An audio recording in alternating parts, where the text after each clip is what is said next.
درود پڑھیں محمد وعلی محمد پر۔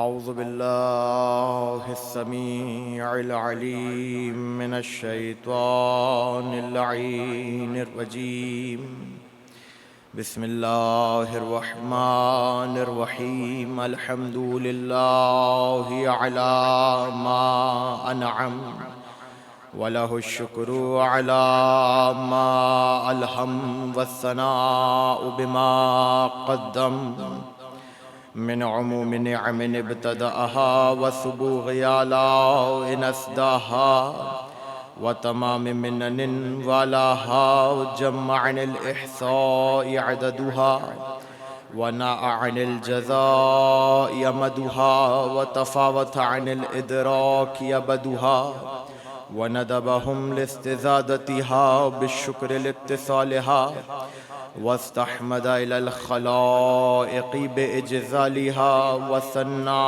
بالندب إلى أمثالها، ثم الصلاة والسلام والتحية والإكرام على صاحب السكينة والمدفون بالمدينة والمنصور المؤيد الذي سمي في السماوات بأحمد وفي الأرضين بأبي القاسم محمد اللهم صل على محمد وأهل بيته الطيبين الطاهرين المعصومين المظلومين المنتخبين المنتجبين، سيما حجة الله في أرضه وعين الله في خلقه ونور الله الذي يهتدي به المهتدون ويفرج به عن المؤمنين وغوث المستغيثين والملهوفين، أعني الإمام المهدي من آل ياسين عجل الله تعالى صلى على محمد واللعنة الدائمة المستمرة على أعدائهم ومنكري فضائلهم وغاصبي حقوقهم أجمعين من الآن إلى قيام يوم الدين، أما بعد، فقد قال الله في محكم كتابه المبين، بسم الله الرحمن الرحيم، من يطع الرسول فقد أطاع الله وما أرسلناك عليهم حفيظا۔ صلوات پڑھیں محمد وعلی محمد۔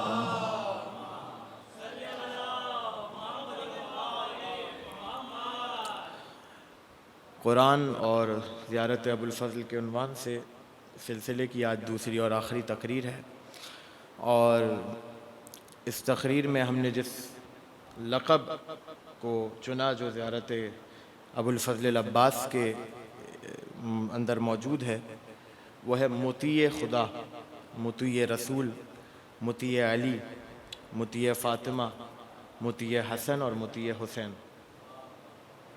مسلسل گفتگو اطاعت کے زمرے میں کل بھی تھی اور آج بھی ہے کہ پروردگار عالم نے یہ فیصلہ قرآن میں سنایا کہ من یطع الرسول فقد اطاع اللہ، جو کوئی بھی رسول کی اطاعت کرے گا ایسا ہی ہے جیسے اس نے اللہ کی اطاعت کی، ومن تولا، اور جو منہ پھیرے گا، وما ارسلناک علیہم حفیظا، تو اے میرے نبی ہم نے اس شخص پر جو منہ پھیرے آپ کو محافظ بنایا ہی نہیں ہے۔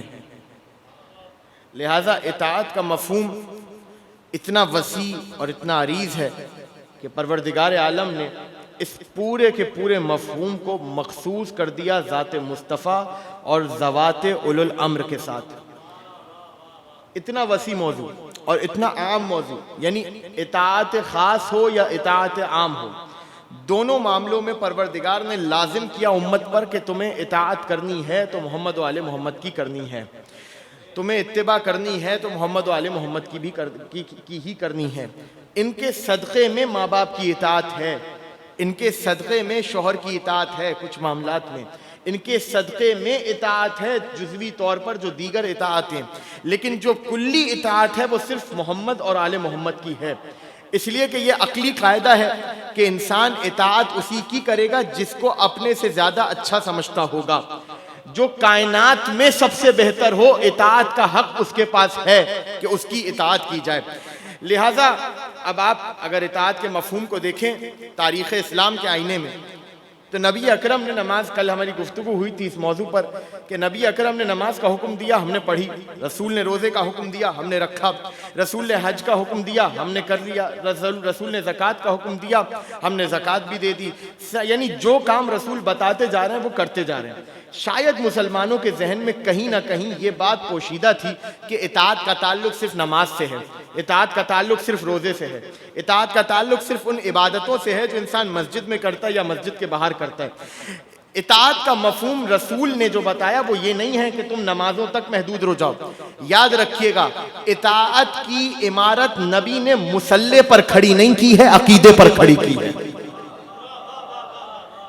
اطاعت کی عمارت نبی مصلی پر کھڑا نہیں کر رہا، نبی کھڑا کر رہا ہے اس عمارت کو کہاں پر؟ عقیدے کی بنیاد پر۔ یعنی جہاں بنیادیں 13 برس نبی نے ہجرت سے پہلے عقیدہ بتایا کہ عقیدہ کیا ہے، رسول نے بتایا توحید کیا ہے، رسول نے بتایا نبوت کیا ہے، رسول نے بتایا رسالت کیا ہے، رسول نے بتایا ولایت کیا ہے، رسول نے بتایا خلافت کیا ہے، رسول نے بتایا امامت کیا ہے۔ یہ سارے وہ اصطلاحات تھیں، یہ وہ ساری ٹرمینالوجیز تھیں جن سے مسلمان پہلے ناواقف نہیں تھے۔ جانتے تھے نبی کسے کہتے ہیں، جانتے تھے رسول کسے کہتے ہیں، جانتے تھے کہ خلیفہ کسے کہتے ہیں، جانتے تھے کہ امام کسے کہتے ہیں۔ یہ ساری ٹرمینالوجیز، یہ ساری اصطلاحات مسلمانوں کے ذہن میں پہلے سے موجود تھیں۔ نبی نے ان اصطلاحات کو دنیاوی تختوں سے نکال کر دین کے سائبان ملا کر بیان کیا ہے۔ دنیاوی تخت و تاج سے ان اصطلاحات کو نکال کر، نچوڑ کر، ایکسٹریکٹ کر کے، بلکہ لفظ یہاں پر مناسب نہیں ہے، وہاں سے دھکیل کر، اس جگہ سے نبی نے نکال کر ان اصطلاحات کو شامل کیا ہے دین کی ٹرمینالوجیز میں۔ اور وہ اس طرح کہ دیکھو، نبی ہو، رسول ہو، خلیفہ خدا ہو، امام ہو، ولی ہو، کوئی بھی ہو، جب تک خدا کا اذن نہیں ہوگا، نہ نبی نبی ہے، نہ رسول رسول ہے، نہ خلیفہ خلیفہ ہے۔ لہذا بہت عام اور بہت سادی سی بات ہے۔ لہذا نماز پڑھ رہا ہے کوئی شخص، آپ نے کہا نبی کی اطاعت کر رہا ہے۔ کل میں نے کہا تھا کہ اطاعت کا کوئی اپنا ذاتی مفہوم نہیں ہے، کوئی ذاتی وجود نہیں ہے، اطاعت کوئی شے کا نام نہیں ہے، اطاعت کسی انسان کا نام نہیں ہے جو چل کر آپ کے سامنے آ جائے گا، نہیں، اطاعت وہ ذہنی وجود ہے جو آپ کو خارج میں تب ہی نظر آئے گا جب انسان عبادت کے لیے آمادہ ہوگا، ورنہ اطاعت کا کیا مفہوم ہے؟ اطاعت کا وجود دکھائیے کہاں پر ہے؟ اطاعت نظر ہی تب آئے گی جب عبادت کے لبادے میں سمو جائے، یہ ہے اطاعت۔ جب تک عبادت میں نظر نہیں آئے گی اطاعت کا کوئی وجود آپ کے سامنے، بالکل اسی طرح میں آپ سے کہوں جناب روح دکھائیے، روح کہاں پر ہے؟ ہر انسان کے اوپر روح ہے، لیکن یہ روح پتہ کب چلے گی؟ جب انسان چلے گا، جب انسان حرکت کرے گا۔ یعنی روح کا اپنا وجود ہے لیکن آپ کے ذہن میں ہے، خارج میں آپ روح مجھے نہیں دکھا سکتے جناب یہ روح ہے، لیکن وہ روح نظر کب آئے گی؟ جب انسان بدن سے حرکت کرے گا۔ یعنی پروردگار نے کچھ وجود ایسے رکھے ہیں جو آپ کے ذہن میں موجود ہیں، وہ نظر ہی تب آئیں گے جب کسی اور جسم سے متصل ہو جائیں گے۔ نماز کا حکم ہی رہتا اگر 2 رکعت کر کے نبی سکھا کر نہ جاتے اور یہ کہتے نہیں کہ جس طرح میں پڑھ رہا ہوں اس طرح پڑھو۔ تو اب آپ جائیے کسی سے جا کر پوچھئے جو 5 وقت کا نمازی ہو، جو نوافل بھی پڑھ رہا ہو، جو نماز شب بھی پڑھ رہا ہو، کبھی آپ اس سے جا کے یا کوئی بھی شخص اس سے جا کر یہ نہیں کہے گا کہ جناب اتنا نماز کیوں کر رہے ہو؟ کوئی بہت روزہ رکھے، آپ اس سے کبھی نہیں جا کے پوچھیں گے اتنے روزے کیوں کر رہے ہو؟ ہر سال جاتا ہو کوئی حج پر، آپ کبھی جا کے اس سے نہیں کہیں گے اتنا حج کیوں کرتے ہو؟ لیکن ساری موت آتی ہے تو علی ابن ابی طالب کے ذکر پر آتی ہے۔ جہاں انسان علی علی کرتا ہے وہاں پر لوگ سوال کرتے ہیں اتنا علی علی کیوں کر رہے ہو؟ تو اب یاد رکھیے گا، علی علی ہم اپنی وجہ سے نہیں کر رہے ہیں، نبی نے کیا ہے اس لیے کر رہے ہیں۔ نبی نے علی کا ذکر کیا ہے، نبی نے علی کی ولایت کو بیان کیا ہے، اس لیے آج ہم بھی بیان کریں۔ اگر نہیں کرتے نبی تو آج ہمیں کیا ضرورت تھی ہم علی کی ولایت کو بیان کریں یا علی کا ذکر کریں؟ لہٰذا نبی کی اطاعت ہے، نبی نے حکم دیا ہے اور نبی نے اس کو مستحب قرار نہیں دیا۔ نبی نے علی کے ذکر کو مستحب قرار نہیں دیا، نبی نے علی کے ذکر کو واجب قرار دیا ہے۔ زینوا مجالسکم بذکر علی ابن ابی طالب، اپنی مجلسوں کو علی ابن ابی طالب کے ذکر سے زینت دو۔ لہٰذا یہ اطاعت کی منزل ہے۔ اس اطاعت کی منزل میں میں اور آپ جس بلندی پر بھی چلے جائیں، جس عروج پر بھی چلے جائیں، جس مقام پر بھی پہنچ جائیں، جس مرتبے تک بھی پہنچ جائیں، خدا کی قسم بینی و بین اللہ واللہ باللہ للہ تاللہ واللہ العلی العظیم، اتنی شرعی قسمیں کھانے کے بعد یہ جملہ آپ کے حوالے کر رہا ہوں، ہم اطاعت کی جتنی بلند اور اعلیٰ ترین مقام تک بھی پہنچ جائیں، اس کے باوجود حسین کے لشکر کے ادنا ترین سپاہی کی خاک کے برابر نہیں ہے۔ کل اس پر گفتگو ہوئی تھی اور مسلسل ہوئی تھی کہ ہم اطاعت کی جس منزل پر بھی پہنچ جائیں، ہم بہت بڑے عبادت گزار ہوں، ہم بہت بڑا ہم عزادار ہوں، علی علی کرتے ہوں، یعنی اطاعت کی اعلیٰ ترین منزلوں پر بھی پہنچ جائیں، اخلاقی اعتبار سے، ادبی اعتبار سے، عبادتی اعتبار سے، جس اعتبار سے بھی پہنچ جائیں، لیکن خدا کی قسم حر جیسے نہیں ہو سکتے، حبیب جیسے نہیں ہو سکتے۔ کل حدیث آپ کے سامنے میں نے پیش کی تھی کہ نبی رسول نے امام حسین علیہ السلام نے فرمایا کہ میں اپنے اصحاب سے بہتر کسی صحابی کو جانتا ہی نہیں ہوں۔ جب حسین کہہ رہے ہیں کہ میرے اصحاب بے مثال ہیں، تو میں کون ہوتا ہوں یہ کہنے والا کہ ہر آنے والے حر کے لیے دروازہ کھلا ہے؟ میں کون ہوتا ہوں یہ کہنے والا کہ میں حبیب جیسا یا میں عباس جیسا؟ لہذا حسین نے قدغن لگا دی۔ اب یہی اطاعت کا مرحلہ تھوڑا اور آگے بڑھا اور امام نے فرمایا اشہد و اشہد اللہ انک مزیت ما مزا بہ البدریون والمجاہدون۔ ابو الفضل کی زیارت ہے، امام جعفر صادق علیہ السلام کھڑے ہیں، اللہم صلی علی محمد وعلی محضر ابو الفضل میں کھڑے ہیں۔ اگر تھوڑا تھوڑا آپ حضرات آگے تشریف لے آئیں گے تو بڑا احسان ہوگا، درود پڑھیں محمد وعلی محمد پر، اللہم صلی علی محمد وعلی محمد۔ ایک ذرا دل سے اور بآواز بلند درود پڑھیں محمد وعلی محمد، اللہم صلی علی محمد۔ تو امام کھڑے ہیں، امام جعفر صادق علیہ السلام محضر ابو الفضل عباس، اور جملہ کہہ رہے ہیں اشہد و اشہد اللہ، میں خود بھی گواہی دیتا ہوں۔ اس جملے کو سمجھیے گا، اشہد میں گواہی دیتا ہوں، و اشہد اللہ اللہ کو بھی گواہ بناتا ہوں۔ کہہ دیتے خالی میں گواہی دیتا ہوں تو کوئی آگے بڑھ کر کہہ سکتا تھا نہیں، فرزند رسول آپ کہہ رہے ہیں، ہم آپ کی بات پر کیوں یقین کریں؟ امام نے فرمایا اشہد اللہ اللہ کو بھی گواہ بنا رہا ہوں، یعنی اس کا مطلب یہ ہے کہ آگے آنے والے جملے میں شہادت کے مرحلے پہ صرف جعفر صادق نہیں ہے بلکہ اللہ بھی عباس کے لیے شہادت دے رہا ہے، اللہ بھی عباس کے لیے گواہی دے رہا ہے۔ اور گواہی کیا دے رہا ہے؟ انکا مزیت ما مزا بہ البدریون، اے عباس ابن علی، آپ نے اسی مقصد، اسی خاطر شہادت دی، قربانی دی جس خاطر شہدائے بدر نے شہادت دی تھی۔ شہدائے بدر نے جو قربانی کی دی تھی، آپ نے اسی مقصد کے لیے قربانی دی۔ عجیب سا جملہ ہے نا، یہ کہا کہ احد کے شہداء کے برابر آپ کی شہادت۔ اچھا، برابر کا لفظ نہیں ہے، لفظ یہ ہے کہ آپ نے اسی مقصد کے لیے شہادت دی جس مقصد کے لیے شہدائے بدر نے شہادت دی تھی یا انہوں نے قربانی دی تھی۔ یہ لفظ ہے زیارت ابو الفضل عباس کا۔ کیوں احد کا ذکر نہیں کیا؟ کیوں خیبر کا ذکر نہیں کیا؟ کیوں خندق کا ذکر نہیں کیا؟ نہروان کا ذکر نہیں کیا؟ اچھا، خود صفین میں تو ابو الفضل عباس موجود ہیں، خود ہی امام صادق علیہ السلام نے صفین کا ذکر بھی نہیں کیا۔ امام ذکر کر رہے ہیں کس چیز کا؟ انکا مزیت ما مزا بہ البدریون، جس طرح شہدائے بدر نے قربانی دی تھی جس مقصد کے لیے، اے عباس میں گواہی دیتا ہوں اور اللہ کو گواہ بناتا ہوں کہ آپ نے بھی اسی مقصد کے لیے شہادت دی ہے۔ اس کا مطلب یہ ہے کہ جنگ بدر میں کچھ ایسا طلسم تھا کہ امام نے نہ احد کی بات کی، نہ خیبر کی بات کی، نہ خندق کی بات کی، رسول کے زندگی کے کسی غزوے کی بات نہیں کی، بات کی تو بدر کی بات کی۔ اس سے پہلے کہ میں بدر نہیں پڑھوں گا، لیکن اس سے پہلے کہ میں بات کو آگے بڑھاؤں، یہ بات جان لیجئے، اگر کوئی اعتراض کرے نا کبھی آپ سے یہ بدر و حنین، خیبر و خندق آپ لوگ کیوں پڑھتے ہیں اور کیوں سناتے ہیں، تو اس کے سامنے امام زین العابدین علیہ السلام کی حدیث رکھیے گا، اللہم صلی علی محمد وعلی محمد۔ امام فرما رہے ہیں کہ نحن نعلم مغازی النبی کما نعلم سور القرآن۔ امام فرما رہے ہیں کہ ہم اہل بیت، ہم ائمہ طاہرین، ہم لوگوں کو رسول کی جنگوں کے بارے میں اسی طرح تعلیم دیتے ہیں جس طرح قرآن کی صورتوں کی تعلیم دیتے ہیں.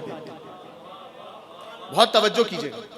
دیکھیں جنگ، آپ معاشرے میں جتنی جنگیں ہو رہی ہیں یا ہو چکی یا خدا جانے ہوں گی، کیا ہوگا، خدا خیر ہی کرے، لیکن آپ جنگوں کو کس اعتبار سے دیکھتے ہیں؟ دو لشکر نکلے تھے، دونوں کو فتح حاصل کرنی تھی، ایک نے فتح حاصل کی، کر لی، بات ہو گئی، ختم. کفار نکلے تھے نبی سے جنگ کرنے کے لیے، کفار کو سرنگو کرنا تھا، نبی نکلے، نبی نے سرنگو کیا، بات ختم.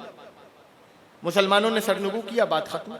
اگر آپ جنگوں کو اسی طرح دیکھ رہے ہیں تو فبیہا، آپ کے لیے خیبر و خندق ایسا ہی ہے جیسے آج کا کوئی قصہ. لیکن خدا کی قسم امام نے خیبر و خندق کو، بدر و حنین کو اس طرح نہیں سمجھایا جس طرح ہم نے سمجھا ہے.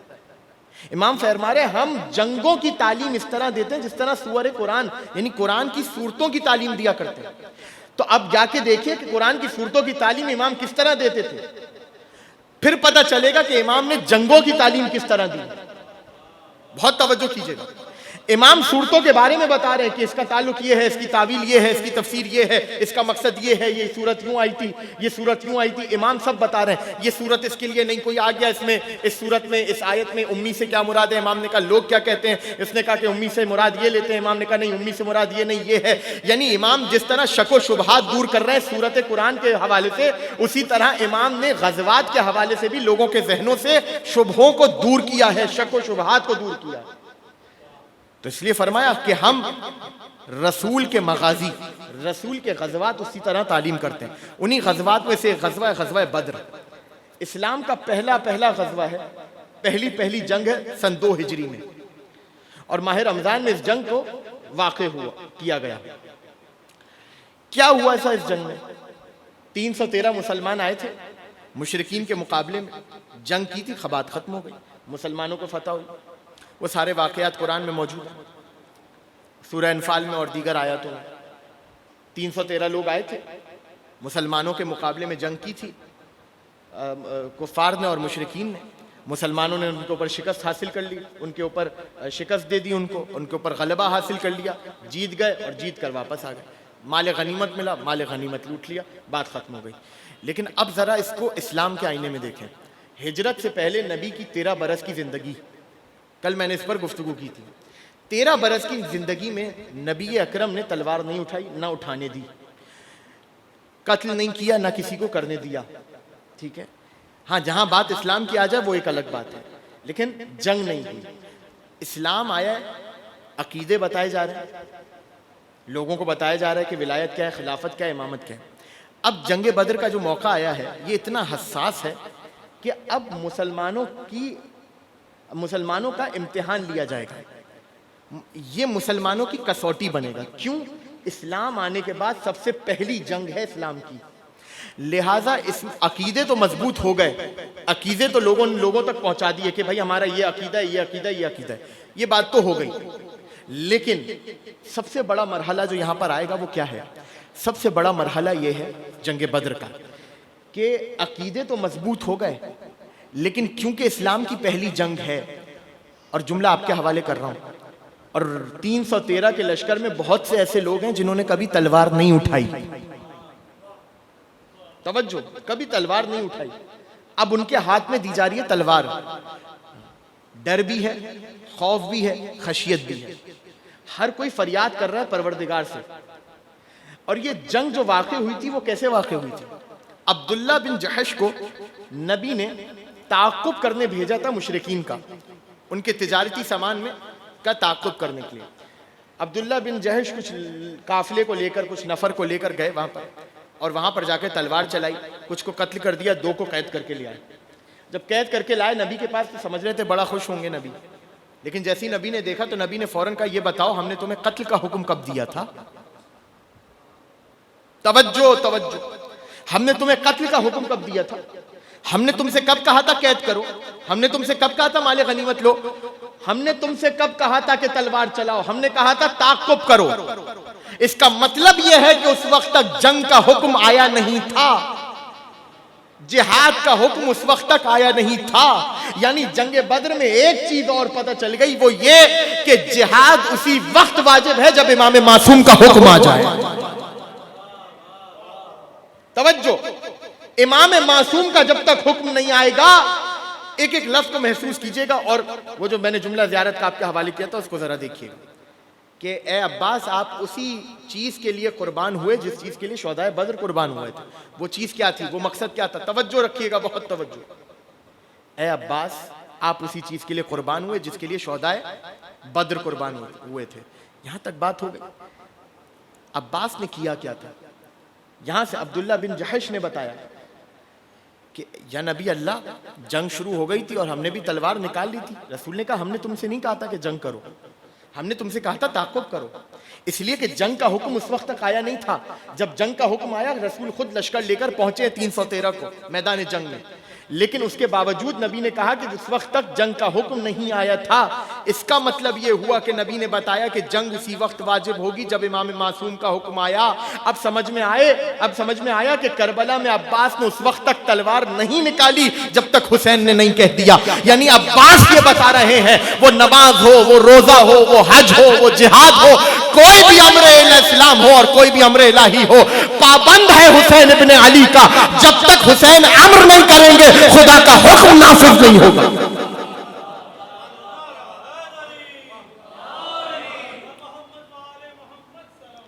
اللہم صلی علی محمد و آل محمد. خدا کا حکم نافذ ہی اس وقت ہوگا جب حکم آ جائے حسین ابن علی کا.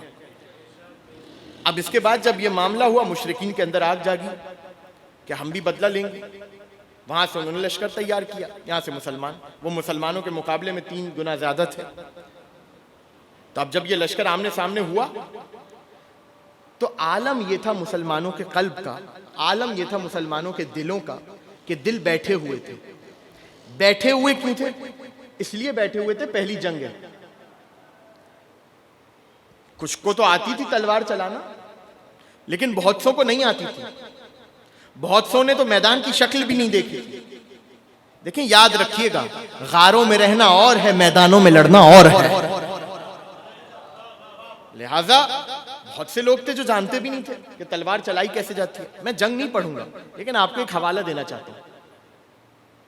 تو قرآن نے فوراً ان کے قلبوں کو دیکھا، پروردگار نے ان کے دلوں کو دیکھا اور دیکھ کر کہا اس وقت کو یاد کرو، استستغیثون ربکم فاستجاب لکم. سورہ انفال میں پروردگار نے کہا اس وقت کو یاد کرو جب تم خدا سے استغاثہ کر رہے تھے. فاستجاب لکم، تو خدا نے تمہاری دعا کو قبول کر لیا. اور پھر آگے فرمایا وَأَنِّي مُمِدُّكُمْ بِأَلْفٍ مِّنَ الْمَلَائِكَةِ مُرْفِدِينَ. اس وقت کو یاد کرو جب تم اللہ کی بارگاہ میں استغاثہ کر رہے تھے اور ہم نے تمہاری دعا کو قبول کر لیا، اللہ نے تمہاری دعا کو قبول کر لیا. 1000 لشکر ملائکہ کے بھیجے یا 1000 ملائکہ کو پے در پے بھیجا تمہاری نصرت کے لیے. بہت توجہ کیجیے گا، تمہاری امداد کے لیے ملائکہ کو نازل کیا. سورہ انفال کی یہ آیت اور جنگ بدر کا وہ موقع. جنگ بدر وہ جنگ ہے اسلام کی پہلی جنگ. ملائکہ کو نازل کیا ہے. کیوں نازل کیا ہے جناب؟ ملائکہ کو اس لیے نازل کیا تاکہ مسلمانوں کے دل مضبوط ہو جائیں، کیونکہ مسلمانوں کے دل جس حالت میں تھے عین ممکن تھا کہ پہلی ہی جنگ میں فرار ممکن ہو جائے، عین ممکن تھا. لہذا پروردگار نے ملائکہ کو بھیجا. اور پھر جب فتح حاصل ہوئی تو اچھا اس سے پہلے کہ یہ بات آپ کے حوالے کروں، یاد رکھیے گا مشرکین ہے سامنے. مدینے سے قافلہ ہے، وہ مکے سے آئے ہیں، وہاں سے مشرکین آئے. مشرکین جانتے ہیں علی ابن ابی طالب کون ہے. یہ علی وہی ہے جو بچپن میں کھجور کی گھٹلیوں سے ہمارے بچوں کے پاؤں توڑا کرتا تھا. بہت توجہ. یہ علی وہی ہے جو تلوار جو گھٹلیوں سے اور پتھروں سے ہڈی پسلی توڑ دیتا تھا، آج یہ تلوار لے کر کھڑا ہے. یہ چیز جانتے ہیں جنگ بدر میں کہاں کام آئی ہے؟ یہ چیز یہاں کام آئی کہ جب ملائکہ کو بھیجا اور جنگ جیت گئے تو ایک شخص تھا مکے کے لشکر کا، اس کو قید کر کے مسلمان لے کر آئے. جب قید کر کے لے کر آئے تو وہ رسول کے پاس آیا اور آ کر کہنے لگا کہ یا رسول اللہ مجھے آپ کے بھائی علی نے قید کیا. تو وہ جو بندہ لے کر آیا تھا اس نے کہا نہیں میں نے قید کیا. اس نے کہا نہیں علی نے قید کیا. رسول نے کہا تمہیں علی نے قید نہیں کیا. توجہ، تمہیں علی نے قید نہیں کیا. کہا یا رسول اللہ مجھے علی نے قید کیا، میں نے خود دیکھا تھا. رسول نے فرمایا وہ علی نہیں تھے، وہ فرشتہ تھا جو علی کی صورت میں آیا تھا. توجہ توجہ، وہ علی کی صورت میں آیا تھا. اور پھر رسول نے فرمایا ایدن اللہ، پروردگار نے میری نصرت کی، پروردگار نے میری مدد کی. کس طرح؟ علی صورت علی ابن ابی طالب، علی ابن ابی طالب کی صورت میں پروردگار نے میری مدد کی ہے. کس طرح اور کیوں کی؟ فرمایا لیکون ذالک احیب فی صدور الاعداء، تاکہ اس طریقے سے پروردگار دشمنوں کے دلوں میں علی ابن ابی طالب کے ذریعے ہیبت کو ڈال سکے. یعنی رسول نے بتایا کہ پروردگار نے جو ملک بھیجے تھے وہ علی کی صورت میں بھیجے تھے، تاکہ مشرکین اور کفار کے دلوں میں علی کی ہیبت جو پہلے سے موجود تھی اس کا فائدہ اٹھایا جا سکے اور وہ تلواروں کو ڈالنے پر مجبور ہو جائے. آپ کو سمجھ میں آیا؟ شبی تھا، شبی فرشتہ تھا، شبی تھا. علی ابن ابی طالب اصل میں نہیں تھے. شبی کو دیکھا تو ہتھیار ڈالنے پر مجبور ہو گئے. یعنی بدر سے ایک بات تو پتہ چل گئی، جہاں پر شبی دیکھتے ہیں مسئلہ مشرک کو ہوتا ہے، مسلمان کو نہیں ہوتا. شبی دیکھ کر چبھن مشرک کو ہوتی ہے، کافر کو ہوتی ہے، مسلمانوں کو نہیں ہوتی. علی کی شبی دیکھی تھی تو اپنے ہتھیار ڈال دیے. اب جملہ آپ کے حوالے کر رہا ہوں. علی کی شبی دیکھی تھی تو ہتھیار ڈال دیے. اب سمجھ میں آیا علم پر فتوے کیوں لگتے ہیں؟ اب جملہ آپ کے حوالے کر رہا ہوں. آپ اس کو علم کہتے ہیں، ہمیں اس میں عباس کی شبی نظر آتی ہے، ہمیں اس میں عباس کی شبی نظر آتی ہے. لہٰذا جنگ بدر ہوئی، فرشتوں کے ذریعے مدد ہوئی. میں نے سوال اٹھایا تھا کیوں امام نے جنگ بدر کا ذکر کیا؟ امام کسی اور جنگ کا بھی کر سکتے تھے ذکر، امام احد کا ذکر کر سکتے تھے. کیا اور جنگیں نہیں ہوئی؟ کیا اور فتح نہیں ہوئی مسلمانوں کی؟ صرف بدر ہوئی؟ نہیں. ملائکہ کو نازل کیا تھا، ملائکہ کی نصرت تھی. اب جائیے کربلا کا مقاتل اٹھا کے دیکھیے. امام حسین شب عاشور، امام حسین صبح عاشور، امام حسین ظہر عاشور، امام حسین عصر عاشور. بہت توجہ کیجئے گا، یہ کئی مقامات تھے جہاں پہ پروردگار نے ملائکہ کو بھیجا کہ جاؤ حسین کی نصرت کو جاؤ. وہ فرشتے ہوں، وہ اجنہ ہوں، سب آئے حسین کی نصرت کے لیے. فرشتوں کا گروہ آیا، جبریل اس گروہ کی سربراہی کرتے ہوئے آئے اور حسین سے کہا اے حسین ابن علی، ہم آپ کی نصرت کے لیے آئے. تو حسین نے کہا کہ اے جبریل، کیا تم جانتے ہو کہ میں اس بات پر قادر ہوں کہ اپنے ایک اشارے سے اس لشکر کو تہہ تیغ کر دوں؟ مولا بالکل ایسا ہے. کہا لیکن حسین جانتا ہے کہ لقاء الہی کا وقت کیا ہے، لہذا حسین کو نصرت کی ضرورت نہیں ہے. اب جملہ آپ کے حوالے کر رہا ہوں. 313 تھے، مشرکین کے مقابلے میں کم ترین لشکر تھا حسین ابن علی کا. اور وہاں بدر میں کافروں اور مشرکوں کے سامنے کم ترین لشکر تھا رسول خدا کا. اس کم ترین لشکر میں ملائکہ کی مدد کی ضرورت، توجہ، ملائکہ کی مدد کی ضرورت اس لیے پڑی کیونکہ مسلمانوں کے دل مضبوط نہیں تھے. پتہ نہیں آپ نے کیسے سنا جملہ، بہت آسانی سے سن لیا. 313 کو ملائکہ کی مدد کی ضرورت اس لیے پڑی کہ دل مضبوط نہیں تھے. یہاں حسین چراغ جلاتے ہیں تو ذوالقرنین کہتے ہیں اے حسین، اگر ہمیں قتل بھی کر دیا جائے، پھر زندہ کیا جائے، پھر جلایا جائے، پھر ہماری خاک کو ہوا میں اڑا دیا جائے اور یہ عمل 70 مرتبہ بھی ہو، اے حسین مجال ہے کہ ہم آپ کے راستے سے ہٹ جائیں.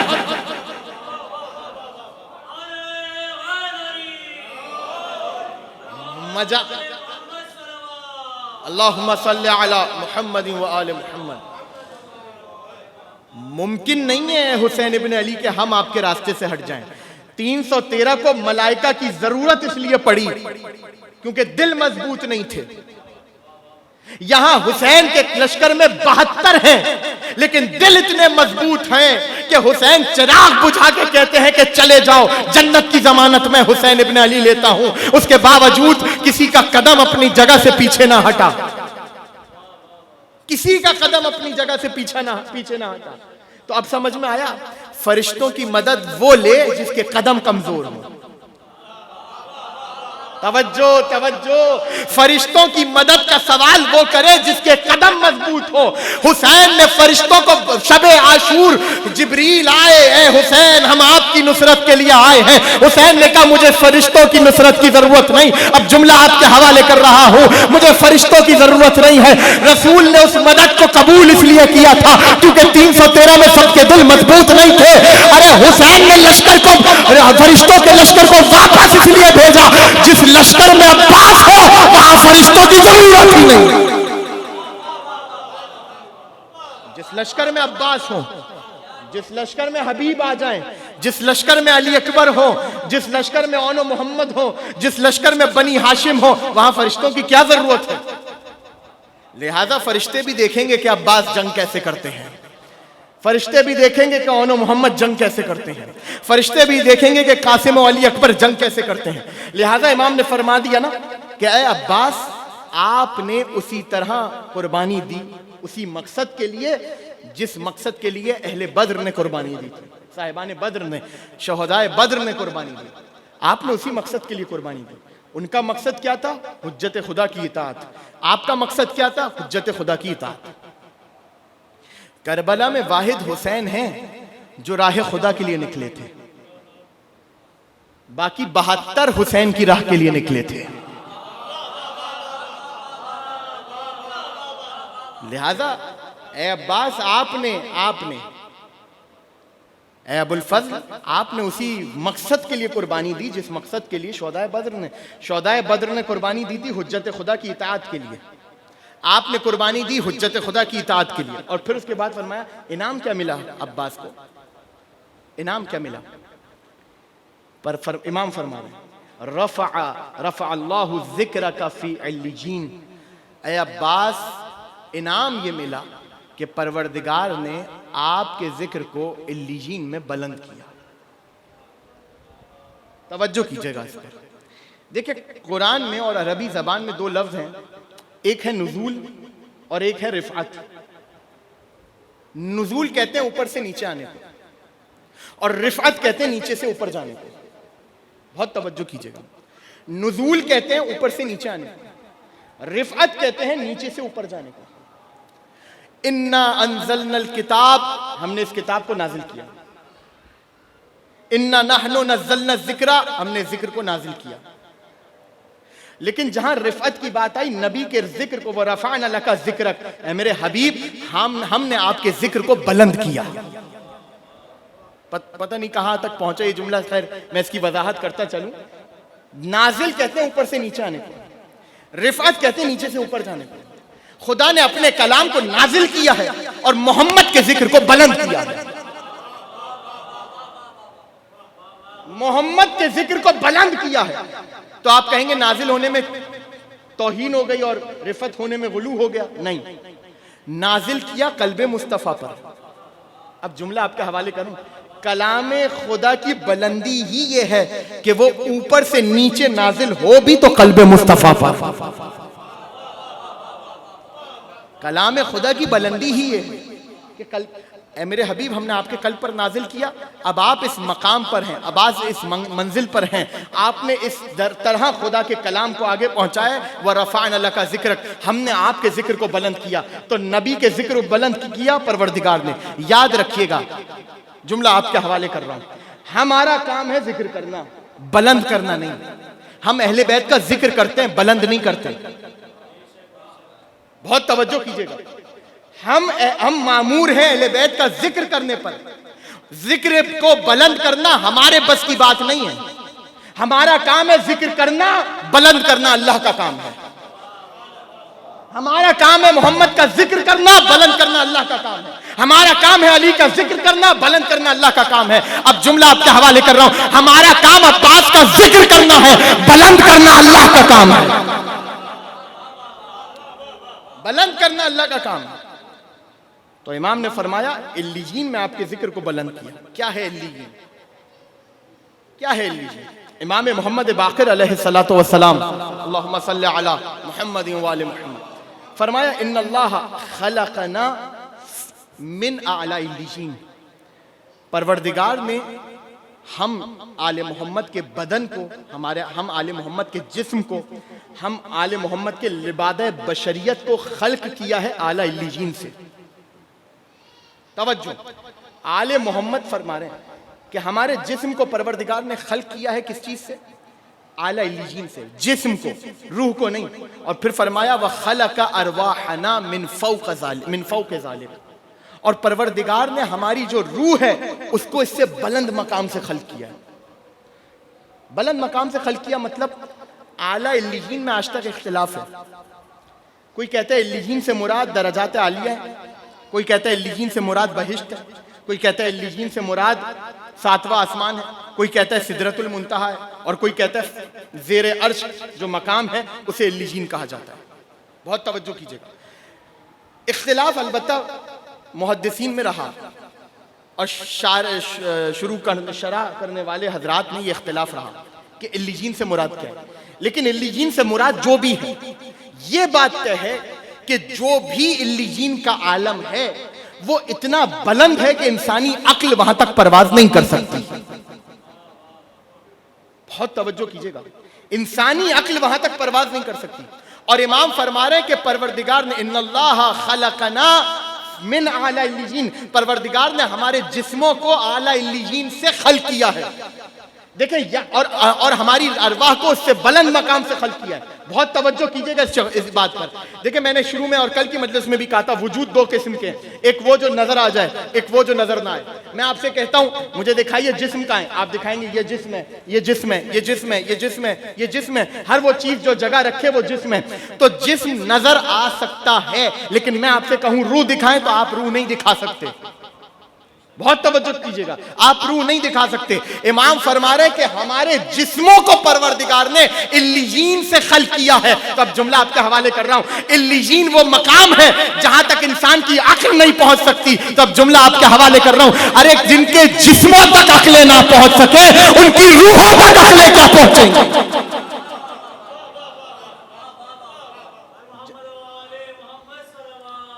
اللہم صلی علی محمد و آل محمد۔ بس سمیٹ رہا ہوں اس سلسلے کی حد تک تقریر کو، ہماری روحوں تک ہمارے جسموں تک نہیں پہنچ سکتے، روحوں تک کہاں پہنچو گے؟ تو اسی لیے امام فرما رہے ہیں کہ رفع ذکرک فی علیین، اے عباس اللہ نے آپ کے ذکر کو علیین میں بلند کیا ہے، علیین میں بلند کیا ہے۔ علیین وہ مقام ہے جہاں پر عقلیں نہیں پہنچ سکتی۔ ہم اپنی عقلوں کے مطابق عباس کو سمجھنے کے لیے چلے ہیں، خدا نے عباس کے ذکر کو وہاں بلند کیا ہے جہاں عقلیں نہیں پہنچ سکتی۔ علیین سے مراد کیا ہے؟ میں نے آپ کے سامنے رائے رکھ دی مختلف علماء کی۔ کچھ کہتے ہیں بہشت ہے علیین، 7واں آسمان علیین، سدرۃ المنتہا علیین، ٹھیک ہے، تحت عرش علیین، یہ سارے مقامات علیین ہیں۔ اب جائیے رسول کی حدیث پڑھیے، رسول نے فرمایا جب پروردگار نے خلق کیا عرش کو تو عرش پر لکھا لا الہ الا اللہ محمد الرسول اللہ علی امیر المومنین۔ جب پروردگار نے کرسی کو خلق کیا تو لکھا اس کے اوپر علی امیر المومنین۔ پروردگار نے جنت کو خلق کیا تو دروازے پر لکھا علی امیر المومنین۔ پروردگار نے قلم کو خلق کیا تو لکھا علی امیر المومنین۔ پروردگار نے آسمانوں کو خلق کیا تو لکھا علی امیر المومنین۔ پہلا آسمان علی، دوسرا آسمان علی، تیسرا آسمان علی، چوتھا آسمان علی، سدرۃ المنتہا پہ لکھا ہے علی ولی اللہ، عرش پر لکھا ہے علی ولی اللہ، فرشتوں کے پروں پر لکھا ہے علی ولی اللہ، جنت کے دروازے پر لکھا ہے علی ولی اللہ۔ حدیث آپ نے سن لی، اب جملہ بھی سن لیجئے، یاد رکھیے گا امام نے فرمایا اے عباس اللہ نے آپ کے ذکر کو علیین میں بلند کیا ہے۔ تو اب کہنے کی اجازت ہے جہاں جہاں علی علی ہوگا وہاں وہاں پروردگار نے عباس عباس کروایا، وہاں وہاں پروردگار عباس عباس کروا رہا ہے۔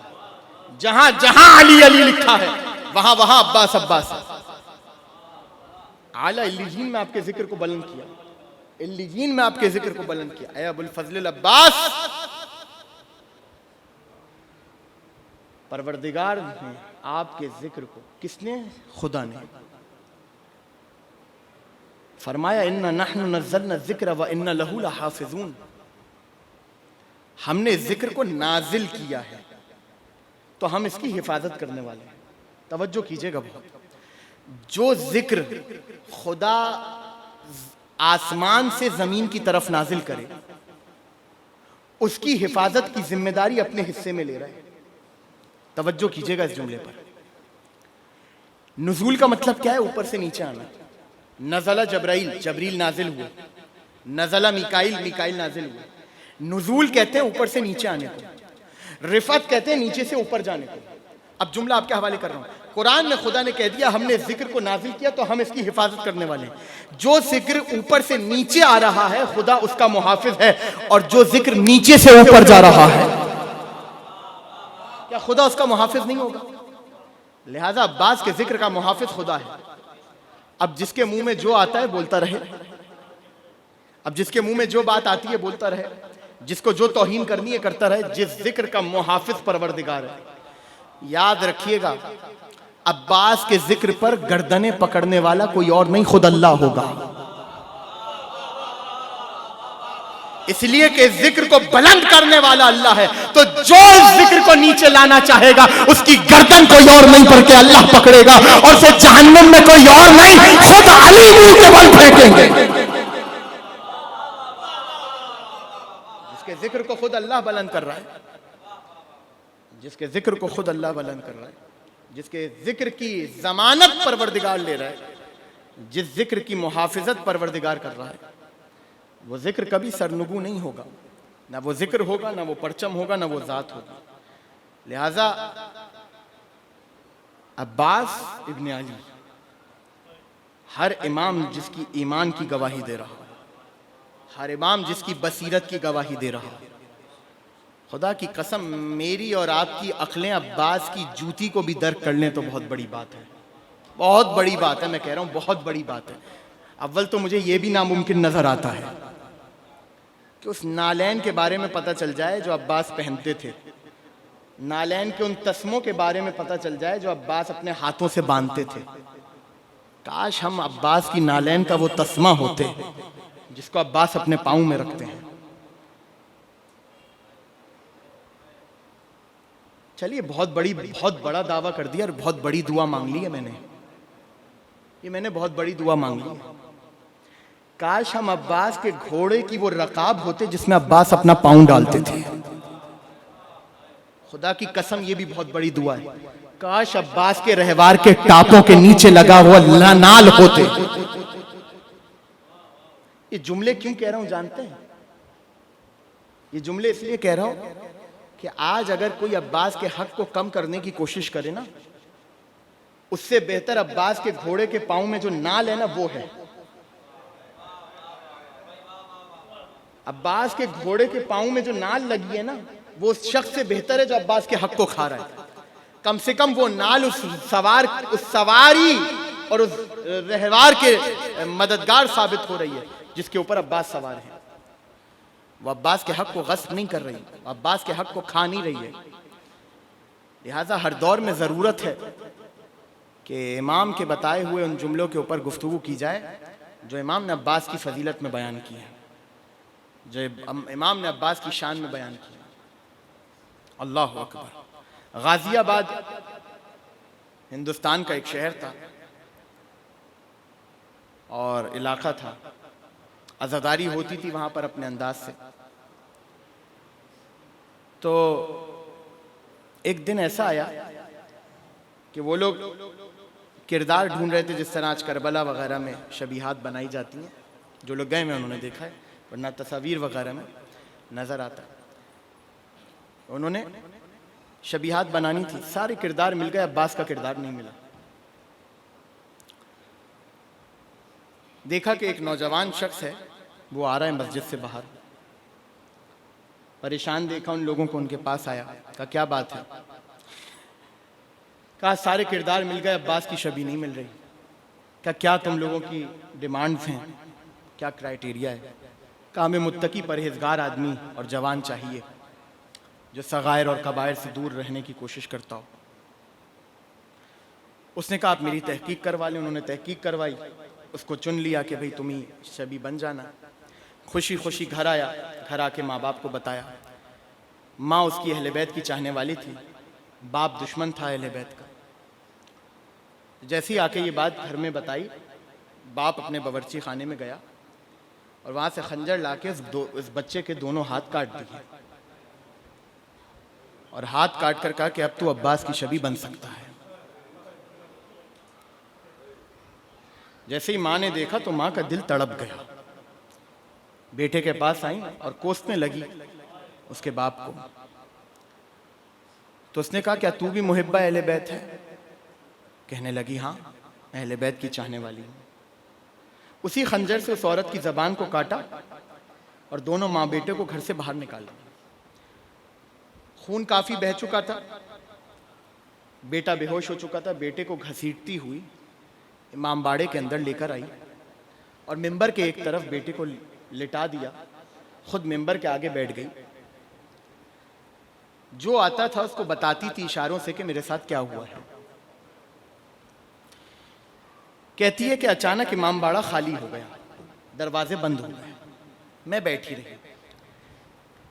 تھوڑی دیر گزری تھی کہ میں نے دیکھا کہ کئی بیبیوں کے جھرمٹ میں کوئی شہزادی آ رہی ہے۔